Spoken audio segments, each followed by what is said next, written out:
Welcome to this Windows channel, and it is Friday, and as every Friday we have the good news, bad news for Microsoft for the week. It was a little hard to get good news for Microsoft this week. Not a lot of really, important stuff announced, but I've put together a few things that I think are worth, talking in the good news. First of all, the relatively good upgrade process of the November update for most people that happened last week and still going on this week for a lot of people. So it does seem to, for most people, once again, be okay. Of course, a few glitches can show here and there, but overall, it's not bad. Of course, the release of the RTM, or final version of Windows 10 Mobile, for Windows 10 Phone. I think that's good news. Finally, the official released version is there. Same build, 10586 as the PC one. And the first reports seem to say that a lot of people are actually really enjoying that build on their new mobile phone devices. So it's really cool. And another piece of interesting news is, of course, insider previews coming soon to our PC near you. If you're an insider, we are going to start getting new updates that are for the Redstone update, by the way, for next year. And one of the things we're looking forward that apparently we'll have before the end of the year is the release of a Microsoft Edge browser that actually can accept extensions. That's going to be interesting to see. In the bad news this week, the bad news, Microsoft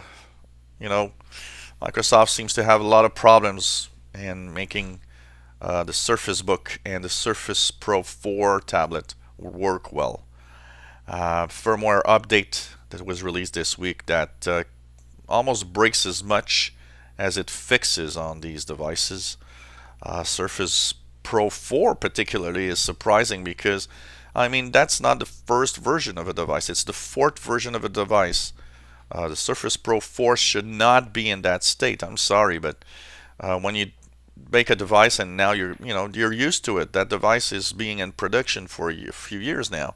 So you should know your devices a little more, I think. That's kind of interesting. Wondering, how they test these devices also. Very surprising.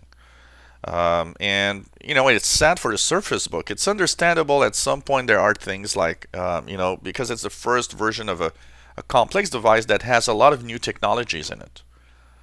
But once again, if I paid $2,500 for a Surface Book and the firmware update prevented me from booting up, or there'd be glitches and blue screens and stuff like that, I'd be mad as hell, and I don't know what, I'd return the device, man. Especially for the price it costs. I think Microsoft really needs to do a good job here to impress everybody, and not only are they delivering an Apple class device with that laptop, they need to deliver Apple class fixes, even though Apple has a lot of glitches and fixes that went wrong on their own devices. But what I mean by that is, you got to show the world that your devices are fantastic and people really want them because they're reliable. So that's basically the bad news for this week. Hope it gets better soon. So this was the good news, bad news for Friday, November 20th, 2015.